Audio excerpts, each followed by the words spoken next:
Ce programme vous est offert par Orange.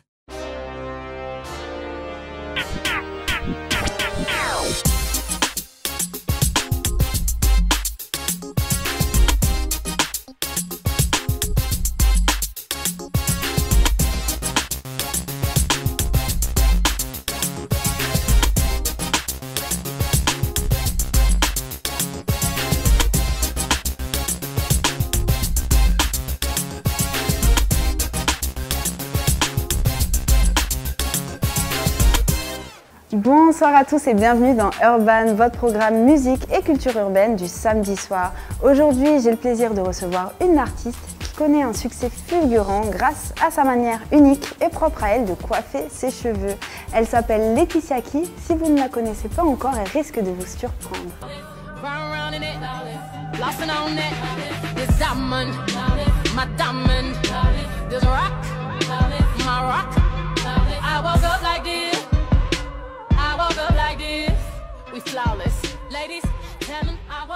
Salut Laetitia. Salut, comment vas-tu? Ça va bien et toi? Ça va, merci. Ça fait un moment maintenant qu'on te voit beaucoup sur les réseaux sociaux, toi et tes créations.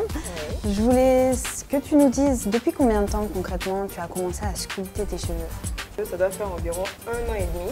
Voilà, pour la sculpture, mais sinon ça fait vraiment longtemps que je me tresse toute seule, je ne vais jamais au salon de coiffure.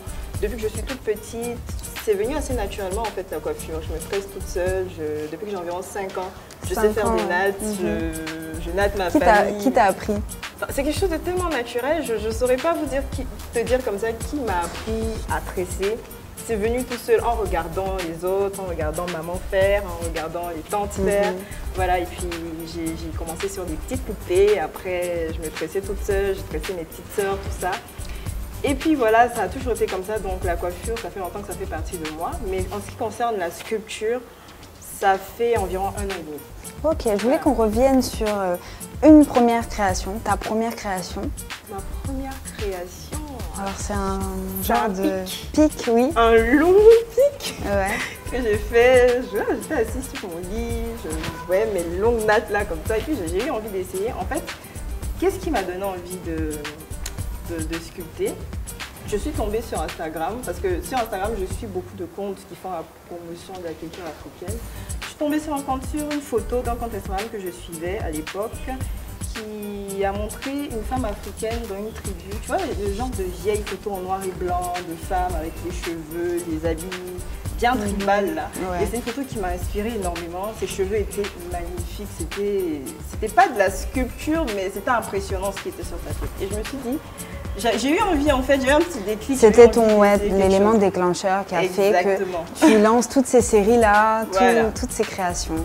Exactement. Ok, donc tu peux dire aujourd'hui que la coiffure fait partie de tes passions? Oui, ça fait partie de mes passions. Pour moi, la coiffure, c'est de l'art. Et j'adore l'art. J'adore toutes les formes d'art possibles. Voilà. Ok. Très bien. Tout de suite, on va découvrir les news people de la semaine. Nous tous, on sait que c'est payant. Sarah Davila, c'est payant. Coco Emilia, c'est mal cher. Nathalie Cora, c'est payant. Le nouveau titre de Bob Denard crée des émules sur la toile. L'artiste n'est pas passé par 4 chemins pour attaquer Kemal OS, Biscuit de Mer, Diabassora et autres Sarah Davila. Le rappeur vient de frapper à nouveau après son récent titre Vilain, quelque peu critiqué parce qu'il indexerait de mauvaise manière Aristide Bancé, Paul Pogba et d'autres hommes publics. Bob Denard récidive cette fois avec la jante féminine. En effet, dans son titre C'est payant, fraîchement sorti vendredi dernier, il cite le nom d'Kemal OS, Biscuit de Mer, Diabassora, Sarah Davila et Eudoxie Yao. Il ne manque pas de dire que pour avoir ces belles dames à forte notoriété sur les réseaux sociaux, il faut payer. Mon ami, la belle vie, Assini, audacieux que moi y'a pas. Lui qui a me garant là, il va quoi? Vieux père, il n'est pas peur de toi. Ton coco taillé là est percé pour boire. Nous sommes de retour dans Urban, à mes côtés Laetitia Key. On te surnomme la fille aux cheveux qui parle. Oui. Pourquoi? Parce que tes créations sont un moyen pour toi d'exprimer ta créativité déjà. Oui. Et tu débordes d'imagination et tu as des choses à dire, à transmettre à travers ces photos que tu publies sur ton compte Instagram. Tu dénonces, tu as des combats également. Le body positivisme est un de tes combats, ça en fait partie. Ouais, Et tu te bats pour que tout le monde se sente bien dans sa peau. Pourquoi? Tu constates que beaucoup de femmes dans la société dans laquelle on est actuellement ont ce problème-là et ne sont pas à l'aise dans leur corps. Alors, mon combat, mon body positivisme à moi, il part de plusieurs choses. C'est pas qu'un constat. Il y a des constats et il y a mon expérience personnelle aussi qui ont donné le body positivisme pour lequel je me bats en ce moment. Déjà, je vais partir de mon expérience personnelle. Mon adolescence a été un tout petit peu compliquée. J'étais une adolescente un peu torturée dans la tête, tout ça. J'étais en sous-poids. Il faut savoir que j'étais en sous-poids, je ne m'alimentais pas bien, voilà, des problèmes d'ado. Et ça m'a valu beaucoup de moqueries, beaucoup de railleries. Je passais quelquefois des soirées entières à pleurer. Enfin, j'étais vraiment en sous-poids parce qu'il faut savoir que je faisais environ 1m70 pour environ 40 kilos. Et c'est énormément, c'est extrêmement bas. Et du coup, j'étais très isolée, je me sentais pas bien dans ma peau, je n'aimais rien chez moi, il n'y avait pas que mon corps que j'aimais pas, mon visage, rien, en fait, rien. Tes cheveux. J'ai passé vraiment une adolescence difficile. Et je pense que là, déjà ça, c'est un peu un élément déclencheur par rapport à mon body positivisme. Heureusement, vers mes 18 ans, j'ai vécu des événements, j'ai rencontré des gens et aussi Internet qui m'a aidé parce que comme tous les jeunes, je suis très connectée. J'ai rencontré des gens qui m'ont aidé en fait à changer la perception que j'avais de moi. Je suis passée du down au up. Okay. Voilà, donc de la fille qui n'avait pas confiance en elle, qui était tout le temps en train de pleurer, qui sentait mal dans sa peau. Graduellement, j'ai appris à m'aimer, j'ai appris à m'accepter. Et ce que j'ai constaté quand j'ai appris à m'aimer et à m'accepter, c'est que j'ai commencé à rêver, j'ai commencé à avoir des projets. Parce qu'on ne le dit pas assez, mais l'intérieur et l'extérieur sont extrêmement liés. Bien sûr. Voilà.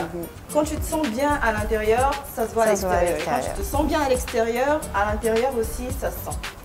Et donc, je me suis rendu compte à quel point le fait de me sentir mieux dans ma peau, de me trouver belle, de me trouver bien, a impacté en fait sur ce que j'étais à l'intérieur, sur ce que je voulais faire de ma vie, sur les projets que j'avais, sur un peu la niaque que j'avais en tant que personne. Bien sûr. Et je me suis rendu compte en fait aussi, même Internet, puisque je suis très connectée, comme j'ai dit, sur Internet, tout ça, des gens se faire body shamer. Beaucoup. Voilà, ouais, beaucoup. Surtout sur Internet, c'est incroyable, je veux dire, on se moque énormément du physique des gens. Moi, c'est quelque chose qui me touche. Il y a déjà eu des drames liés à ça, des gens qui se suicident, des gens qui sont dans la dépression. Et moi, c'est quelque chose qui me touche énormément. Et donc j'ai décidé en fait. Ça te permet d'être aussi leur porte-parole aussi à ces gens-là qui n'auraient pas peut-être le courage de le dire. Voilà. L'égalité entre l'homme et la femme aussi est un de tes combats.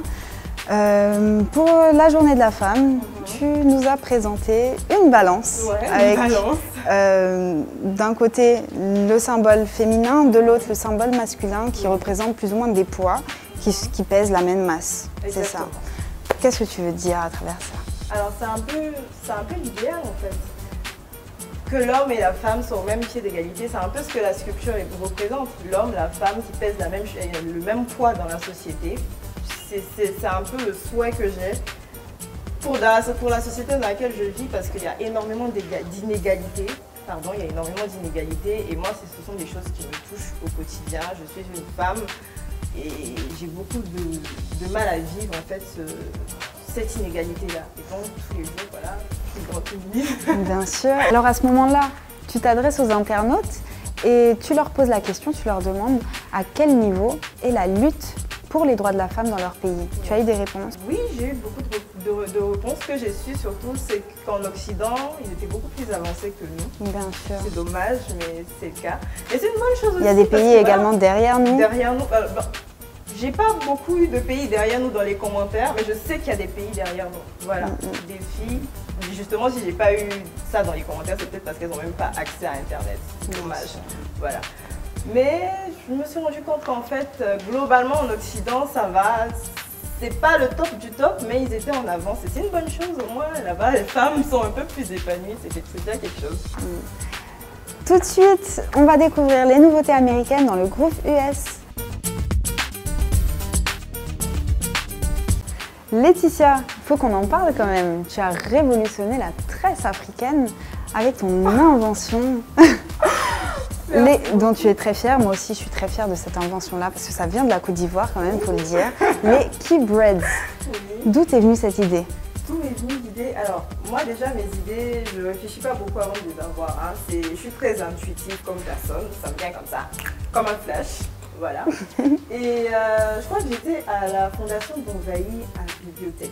Ok. C'était un livre avec des images très inspirantes, des images africaines, comme tout ce que j'aime. Et puis j'ai vu l'image d'un masque africain qui était décoré avec des copeaux de wax. Et puis comme ça, je ne sais pas pourquoi, mais ça m'est venu en tête, je me suis dit, faut que j'essaie. Okay. J'ai eu l'image en tête en fait. C'est comme ça que mes idées me viennent. Je suis très visuelle et généralement ça me vient comme des images dans la tête. Puis je me suis dit, il faut que je filme ça. Donc tu nous expliques quand même si dans Wikipédia il y avait key braids, quelle en serait la définition? Key braids. Alors ce sont des tresses enroulées de bandes de wax. D'accord. Tout simplement. Très bien. Alors il y a plusieurs déclinaisons, on peut les avoir en tresse libre, on peut les avoir en tresse collée, on peut les avoir en bantu knots, on peut les avoir en long, on peut les avoir en tout ce que vous voulez au niveau des tresses, tant que en fait le wax, les bandes de wax sont enroulées sur les tresses. D'accord, très bien. Donc les key braids ont traversé les frontières et il y a une artiste nigériane qui s'appelle Dija qui en est tombée fan. For you all that I want, cause you got what I need. Tell me boy, do you see the happiness in me? I love my life, anytime I'm with you, as long as you love me. Boy, I'm telling you, there's nothing I won't do to make you smile. Donc on te voit la tresser lors d'un shooting qui a eu lieu au Nigeria. Raconte-nous un peu cette rencontre, comment ça s'est passé, elle t'a contacté sur les réseaux sociaux, explique-nous tout, on veut tout savoir. Alors comme ça, moi je me réveille un matin, tranquillement, je prends mon petit déjeuner, la routine, mon smartphone en main, je check mes messages, mes notifications, et puis quel message je vois?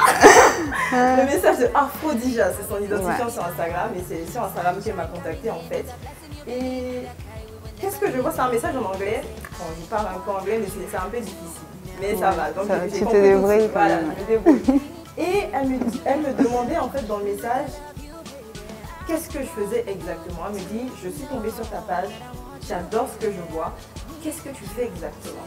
J'ai envie de collaborer avec toi, explique-moi. En fait, ton cœur battait. Mon cœur battait, comme elle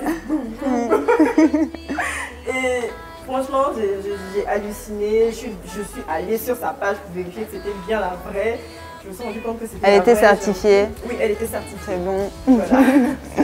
Et j'ai repris mes esprits, je lui ai expliqué tranquillement que j'étais une artiste ivoirienne, une aspirante styliste, voilà, qui s'exprimait un peu à travers beaucoup de choses, à travers la mode et à travers la coiffure. Voilà, elle m'a demandé si c'était moi qui avais créé le concept Key Braids, j'ai dit oui.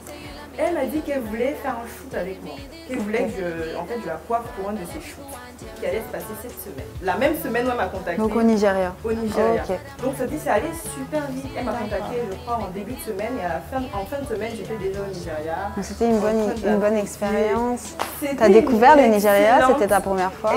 Expérience. Oui, c'était ma première fois au Nigeria. Malheureusement, ça n'a pas duré. J'ai fait 3 jours là-bas. C'était pas assez long. Le premier jour, je suis arrivée le soir et elle m'a accueillie chez elle en fait. Okay. Donc voilà, je suis arrivée le soir, on a discuté un tout petit peu. C'était très drôle. La discussion était très drôle parce qu'elle parle anglais et moi je parle pas anglais. Donc elle parle et à chaque phrase, can you repeat please?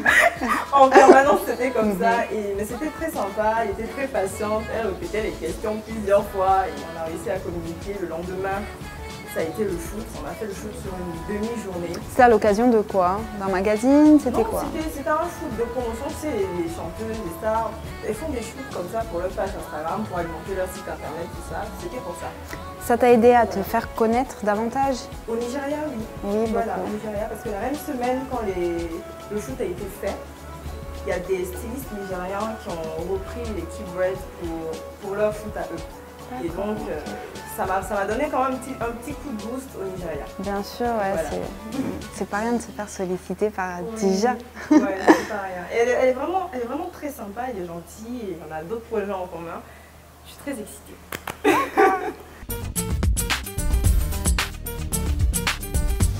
C'est encore nous, on est de retour. Ça va, tu es encore là avec nous? Ouais, c'est ça. Alors faut le dire quand même, faut le préciser, tu as plus de 75 000 abonnés sur ton compte Instagram. Ouais. Tu es connue internationalement, tu as conquis le monde en passant par l'Amérique, l'Angleterre, la France. J'en suis sûre que même en Asie, on doit parler de toi. Et aujourd'hui, tu inspires beaucoup de gens.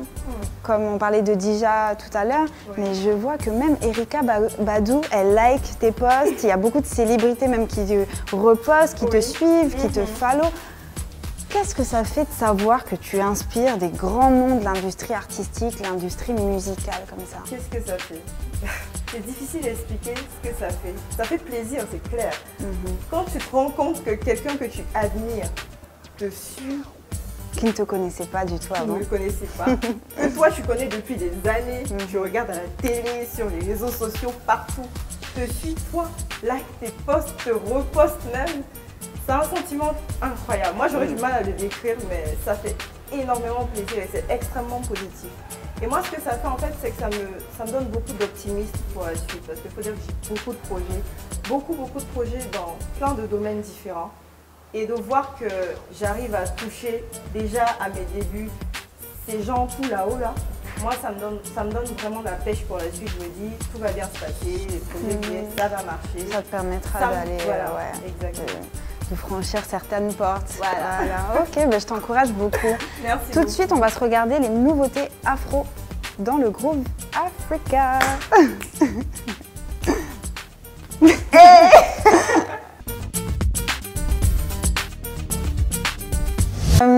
Laetitia, tu as des artistes afro-africains que tu aimes bien? Oh là là, il y en a trop. Il y en a beaucoup. Il y en a beaucoup. Ça me fait... Non, il faut que tu nous en cites Déjà quelques-uns les quand même. Nigérians là, c'est mes gars. Ok. tous, du ah, non, du mais côté de c'est chez nous. Parce que chez nous, il y en en a. Côte d'Ivoire. J'aime bien Baby Philippe. Ok. Ah ouais, j'adore cette chanson. Une fan, Ouais, une fan. Une fan. Ah, je le vois dans la rue, je lui prends un autographe. C'est Et, clair et un net. selfie. Un selfie, ah ouais. Ok, alors Laetitia, depuis tout à l'heure, tu veux nous en parler, je te laisse pas le dire, mais tu veux te lancer dans la mode et créer donc une ligne de vêtements, une marque, et également des accessoires. Oui. Ok. Alors, faut que j'en parle. Oui, D'accord. dis-nous tout. T'as le Alors, droit. c'est un projet que j'ai depuis longtemps, depuis super longtemps même, et je ne savais pas trop comment le matérialiser. Dès que j'ai eu mon bac, je savais que j'avais envie de bosser dans la mode. Voilà, je le savais. Après, j'ai eu quand même beaucoup de difficultés parce que quand je savais que je voulais bosser dans la mode. Mais après mon bac, je suis allée à Yamoussoukro, à l'INPHB pour faire des études en marketing. Tu t'es dit, c'est pas C'est ce vrai, qu'il voilà. faut. Et après c'est après les 3 ans en fait, j'ai fait un stage en entreprise et que j'ai eu le déclic. Je me suis dit, c'est maintenant qu'il faut que je change de domaine en fait. J'aime pas ce que je suis en train de faire là maintenant. Donc il faut que je fasse autre chose. Et j'en ai parlé à ma maman, je lui ai dit que moi maintenant là c'est dans la mode que je veux bosser. Elle t'encourage. Elle m'a encouragée, mais à 100%. J'étais optimiste, mais je ne savais pas qu'elle allait être aussi réceptive. Et moi, ça m'a vraiment fait plaisir, ça m'a boosté. Au départ, je ne savais pas trop comment réaliser tout ça. C'est des choses extrêmement compliquées. Ça m'a pris plusieurs années avant d'avoir mes repères. Et là, c'est vrai que on est presque arrivé là parce que j'ai déjà commencé à créer, à matérialiser les créations. Il y a deux petits trucs, deux petits éléments qui me freinent un peu, mais c'est des choses, je sais que je vais rapidement trouver les solutions et la ligne de vêtements. Tu peux nous donner une date? Tu sais quand est-ce que... Je ne peux pas donner de tu peux date pas. malheureusement, mais c'est vraiment pour bientôt. Comment va s'appeler? Un mois. Ah oui, donc c'est très bientôt, c'est un futur J'espère. très proche. Ah ok. ouais, très Comment va proche. s'appeler ta marque d'habits? Bon, on va pas aller loin. Oui, Ça va s'appeler Laetitia Ki. tout simplement. Voilà, Ah, ok. on va pas chercher les petits designs. Non, Laetitia Ki, Ok. simplement. Donc on a eu la chance quand même de découvrir une pièce que tu as sortie il y a quelques années maintenant, c'était à l'occasion du dîner en blanc qui a lieu à Abidjan une fois par an. Oui. Donc décris-nous un peu, c'est un pantalon blanc. Oui, c'était quelque chose de tout simple. Ça m'a fait plaisir après quand les gens ont apprécié. C'est un pantalon blanc déjà parce que c'était pour les dîners en blanc. Bien sûr. Bien sûr. Alors c'est un pantalon avec un bas bouffant et en haut tout simple. Moi c'est quelque chose que j'ai trouvé assez simple. Après les gens ont trouvé ça waouh, ça m'a fait plaisir mais c'est quelque chose que j'ai trouvé assez simple. J'ai cousu moi-même. Voilà, j'ai dessiné moi-même. Avec tes petites mains. Voilà, avec mes petites mains et ma petite machine à coudre que j'avais à l'époque. Et voilà, donc après ça j'ai posté, les gens ont apprécié. C'est même passé sur ces midis. J'étais là comme ça, oh merci beaucoup. Il y a plein de Chroniqueurs, pages, pages ivoiriennes qui ont reposté. Ok. Il y a une page qui l'a reposté, pas dans le sens positif, mais dans le sens négatif. Ils se sont moqués de toi. Exactement. Mais il y a beaucoup de moqueurs. Ce qui est bien, c'est que les mêmes gens qui se sont moqués là en ce moment, c'est je suis une grande fan, j'aime bien, j'attends ta marque, j'attends ta ligne. Ok. Continuez de bosser seulement dans vos domaines, vous allez voir. Nous allons découvrir tout de suite ensemble l'insider de la semaine. Dans l'insider de la semaine, nous allons vous faire découvrir un dessinateur ivoirien très talentueux qu'on surnomme le gribouilleur. Nous nous sommes rendus sur son lieu de travail pour en connaître un peu plus sur lui. Bonjour, moi c'est Bas Cyril, artiste peintre graphiste, spécialiste dans la technique du gribouillage. Et si tu nous parlais de cette technique qui est le gribouillage? Le gribouillage, pour faire plus simple, généralement je dis que c'est l'ordre à partir du désordre. Donc à la base, les choses sont assez désordonnées, mais dans le fond, dans l'ensemble, ça présente quelque chose de précis, d'assez ordonné. Voilà. Pour plus de précision, le gribouillage, c'est en fait une technique en graphisme. Lorsque on étudie les graphismes, les arts graphiques, on se rend compte qu'il y a plusieurs techniques. Il y a des dessins à partir de points, de lignes, et il y a des dessins aussi à partir des gribouillages. J'ai été inspiré par plusieurs artistes, notamment il y a Vince Lo qui est un Malaisien, il y a un Italien, Centeno, qui vont un peu dans le même cadre que ce que je fais. Donc ils ont été des piliers pour moi, des personnes qui m'ont challengé, des personnes qui m'ont permis de développer mon style à moi. Son talent lui a permis de côtoyer de nombreuses célébrités. Il y a eu plein d'artistes que j'ai pu croiser comme de Bordeaux, j'ai croisé TNT, j'ai croisé DJ Lewis, j'ai croisé Afou Keïta, j'ai croisé vraiment assez, et pas seulement les artistes, mais j'ai croisé aussi des écrivains tels que Eugène Kakou, j'ai croisé aussi des animateurs tels que Jean-Michel Honnet, j'ai croisé Joseph Onjour et plein d'autres. Au niveau extérieur, j'ai croisé plein d'artistes étrangers tels que Sidiki Diabaté, j'ai croisé aussi Toufan et j'ai croisé aussi Rick Ross. Voilà. Mais ce n'est pas tout. Son talent lui a également permis d'être convié au dernier TEDx qui a eu lieu à Yamoussoukro. J'ai été contacté par un fan qui suivait mon travail depuis longtemps. Il voyait ça sur Instagram et il a eu cette idée-là d'entreprendre TEDx à Yamoussoukro. Donc il était l'investigateur de ce mouvement à Yamoussoukro. Et du coup, il a eu l'idée de me contacter pour que j'apporte mon expertise et que je parle de mon expérience. Donc c'était une expérience vraiment enrichissante parce que j'ai pu parler de mon parcours, comment est-ce que j'ai commencé et comment est-ce que je me suis fait connaître et tout ça. Et il y a eu un retour vraiment positif. Je recevais des témoignages, des gens qui me écrivaient en WhatsApp. Je me dis merci l'artiste, tes conseils m'ont permis de progresser quelque part dans la vie. Et c'était vraiment incroyable. Le Cyril, talent, ça un petit mot pour la fin? En plus du talent, il faut qu'il y ait d'autres aptitudes qui puissent rentrer en ligne de compte. Donc il faut qu'il y ait la persévérance et que ces jeunes talents-là n'abandonnent pas. Donc au début, quand tu commences, c'est pas évident, c'est pas facile, il n'y a pas de soutien. Mais quand tu persévères, arrivé un moment automatiquement, les portes s'ouvrent. Et les gens voient qu'il y a du sérieux dans ce que tu fais. Et automatiquement, ça commence à prendre. Pour finir aussi, j'aimerais dire qu'en plus du savoir-faire, généralement, il y a ce qu'on appelle le faire savoir. Donc, lorsque vous maîtrisez, vous avez un savoir-faire, il faut que vous rentrez en ligne de compte pour faire savoir ces savoir-faire que vous avez. Donc, dans ce domaine-là, c'est là que nous utilisons beaucoup le numérique, avec les réseaux sociaux et tout ça. Donc, je suis très actif sur les réseaux sociaux, tout simplement.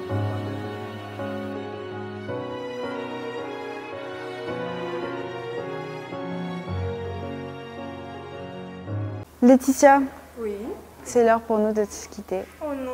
Oui, c'est déjà la fin. Moi, je te remercie en tout cas d'avoir répondu présente. Merci à vous de m'avoir bien accueilli. C'est gentil. Avant de se dire au revoir, si tu avais un dernier message à passer à ton continent qui est l'Afrique, qu'est-ce que tu lui dirais? Alors, il y a tellement de choses à dire, mais je vais essayer de parler rapidement.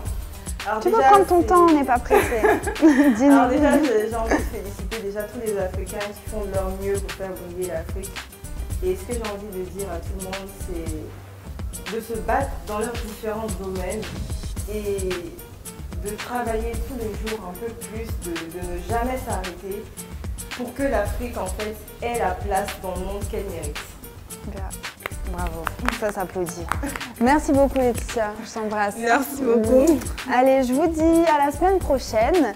Retrouvez-la sur tous ses réseaux sociaux. Je pense que vous la connaissez déjà, hein, Laetitia Qui, sur Instagram, sur Facebook également. Quant à nous, suivez-nous sur notre page YouTube YOLO Media Factory Urban. Allez, à la semaine prochaine. Bye bye. Bye.